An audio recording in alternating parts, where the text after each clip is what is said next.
C'est parti, t'es chaud comme la braise. Vélo conseil, tu veux faire ta première compète? T'as peur? N'aie pas peur. De toute façon, la première, je te dis tout de suite, elle va être pourrie.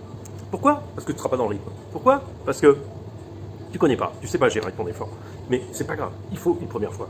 Il faut essayer la première fois, parce que tu sais que la deuxième, ce sera la bonne. Donc si tu veux avoir des bons résultats à une compète, fais une compète avant.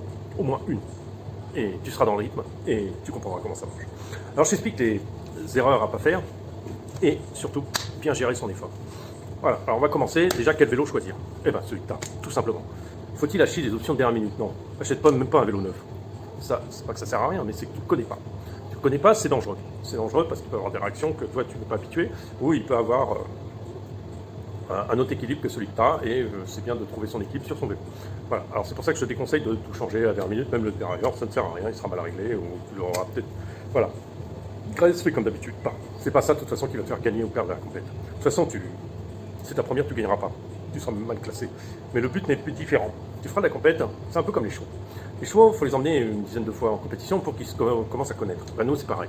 Le corps humain doit connaître, doit savoir ce que c'est, doit apprendre de ça. Donc la première compète, il ne sait pas. Et après, la deuxième compète, il commence à connaître. Et puis la troisième compète, même le corps se souvient. Pourquoi le corps se souvient? Parce que le corps apprend de chaque expérience et il s'adapte à chaque fois. Voilà. Donc, la première compète, tu prends ton vélo que tu as l'habitude de prendre. Pas besoin de gagner 3 grammes, ça ne te fera rien gagner. Pas besoin de changer de chaussures, ça ne te fera rien gagner. Pas besoin de changer. À la limite, tu changes les pneus si tu veux. Tu pars sur les pneus neufs, attention avec les pneus neufs. Attention avec les pneus neufs. Les pneus neufs, n'oubliez pas qu'il faut une quarantaine de kilomètres pour enlever la protection qu'il y a dessus. Donc ça veut dire que pendant les 40 premiers kilomètres, vous n'aurez pas d'accroche. Enfin, une accroche un peu dangereuse. Donc c'est pas le moment de le faire pour la compète. Les pneus neufs, tu les mets à la sortie d'avant. Tu vas rouler, tu vas enlever tout le produit, et après tu vas avoir l'accroche. Voilà. Change pas non plus ta position, ça sert à rien. Ce qu'il faut, c'est que tu prennes du plaisir, que tu y ailles, que tu n'aies pas peur. Comment t'entraîner? Très simple. Tu veux t'entraîner pour ta première compète? Très simple. Commence déjà par une chose. Si tu es d'un niveau à rouler une fois par semaine, bah, allonge ton temps de roulage. Au lieu de rouler 2 heures, roule 3 heures, déjà. Voilà. Tu sais que ta compète, tu t'es inscrit, donc tu sais quelle distance elle va. Par exemple, elle va faire 70 km. Tu sais que c'est en forêt, par exemple, Saint-Jean-Branlé, donc c'est plat. Tu sais que c'est en forêt de Marly, donc il y a du dénivelé. Tu sais que c'est à Prague, il va y avoir beaucoup de dénivelé. Tu sais que c'est en montagne, il va y avoir du dénivelé et longtemps. Donc, du coup, commence en bas de l'échelle, comme d'habitude. Commençons par des compètes relativement faciles sur le plat. Facile, attention, ça veut dire facile de s'entraîner pour ça. Tu roules une fois par semaine, dimanche matin avec tes copains, tu roules 2-3 heures, voilà. Si ta compétition fait 70 km, même pas la peine de faire 70 km. De toute façon, le jour même, tu pourras en faire plus. Ça dépend de ce que tu as là. C'est tout. C'est pas grave, tu n'as pas besoin de plus. Après, tu vas partir. Tu vas partir t'entraîner. Hop là, tu fais 60 km toutes les semaines. C'est bon, ta compète, c'est dans la poche. Voilà. Maintenant, si tu veux augmenter tes performances par rapport à d'habitude, tu peux. Pas de problème. Si tu veux les augmenter légèrement, tu as fait une séance de fractionné par semaine. Alors, pas besoin de cardio, pas besoin de trucs, tu peux faire ça très très simplement. Tu fais un circuit que tu connais en forêt, que tu connais d'habitude. Un soir, ou alors en allant au boulot, alors pour le trajet de travail, tu te dis, bah, je passe par la forêt, ça m'allonge un peu, mais au lieu de mettre un quart d'heure, ça va prendre 3 quarts d'heure. Je fais un petit tour, je pars un peu plus tôt. Voilà. Et qu'est-ce que tu fais? Dans la forêt de Saint-Germain-en-Laye, on va dire, c'est une forêt où tu fais les 4 coins, voilà, bah, tu vas te faire des accélérations tout le temps. Alors comment tu fais pour faire ça? Pas besoin de mon bip, pas besoin de tout ça. Tu fais tout simple, tout simple, tout simple. Dès que ça monte, tu accélères pour arriver en haut de la côte complètement essoufflé. Tu redescends, tu récupères. Ta respiration se calme, tu récupères. Tu remontes, comme ça. Tu es sur le plat, tu restes sur une, comment on appelle ça? Sur une moyenne stable. Voilà. Si c'est un terrain plat, tu vas faire des coins. C'est-à-dire, tu vas tourner la parcelle, tu vas contourner les parcelles, et à chaque fois que tu changes de direction, tu changes de rythme. Voilà. Les parcelles, elles sont forcément à peu près de la même taille, après le croisement. Donc, tu vas pouvoir appuyer fort, tenir le plus longtemps possible et te relâcher. Voilà.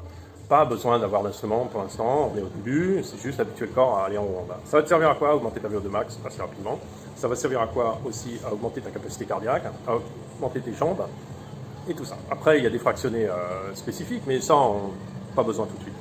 Tu verras. Pas besoin de rentrer dans des plans d'entraînement énormes. Les plans d'entraînement classiques, c'est tu augmentes ta charge de travail voilà, progressivement. C'est-à-dire qu'en fait, tu t'y prends au moins, si tu roules déjà une fois par semaine, tu t'y prends 3 semaines avant, par exemple, ta compétition. Tu commences par doubler la première semaine. La deuxième semaine, tu fais 3 sorties. De fractionner ta sortie longue. Ta sortie longue, ce qui est bien, c'est la faire relativement en basse intensité, c'est-à-dire sans trop forcer, mais en durant longtemps. Et après, ta semaine, juste avant de partir, avant ta compétition, bah, tu roules au moins lundi, mardi, tu essayes de faire 2 jours de suite et tu essayes de faire une intensité différente. C'est-à-dire un fractionné peut-être le lundi, le mardi, tu fais un long cours, et après tu te reposes tout le reste de la semaine pour être prêt pour ta compétition. Le mieux encore, c'est de rouler, si ta compétition c'est le dimanche, tu roules un petit peu le samedi, tu roules gentiment, sans forcer, tu tournes tes jambes tranquillement, et tu vas te faire 15-20 bandes comme ça, tranquille. C'est pas le but ni de monter le cœur, ni monter quoi que ce soit, c'est pas le but que tu te fatigues. Le but c'est que tu mettes un peu l'organisme en mouvement. Voilà, et après ta compétition, qui est souvent le dimanche matin, le soir même, ce que je te conseille, c'est une fois que tu es à fond, bon, tu seras fatigué, mais bon, une compétition ça dure pas 4 ans non plus, enfin ça dépend de la distance, mais va faire un tour en vélo encore. Va faire 10-15 km, juste pour tourner les jambes. Ça va te consommer l'acide lactique qui s'est accumulé dans tes jambes, dans tes muscles, surtout les jambes, parce qu'en vélo c'est le plus gros moteur, donc dans tes muscles, et ça va le consommer. Ce qu'il va faire après, c'est que tu vas mieux dormir, et surtout tu auras beaucoup moins de courbatures le lendemain. Ce qu'il y a, c'est qu'il faut se repousser à le faire, mais je te conseille de le faire allègement, de le faire. Et même le lendemain, si tu peux faire une petite sortie, gentiment, sans forcer, juste récupération. N'oublie pas, l'effort va être la récupération. Tu fais un effort, il y a la récupération derrière. Et la récupération, c'est pas forcément poser son cul dans le canapé. Et la récupération, c'est la récupération active. C'est-à-dire, même effort, intensité plus faible. Bon, écoute, si tu suis mes conseils, tu arriveras à quelque chose. Après, on passera à la deuxième étape. On passera vraiment avec la nutrition et tout le reste. Mais bon, là, il y a des chaînes spécialisées. Allez, à bientôt, et puis j'espère t'avoir aidé.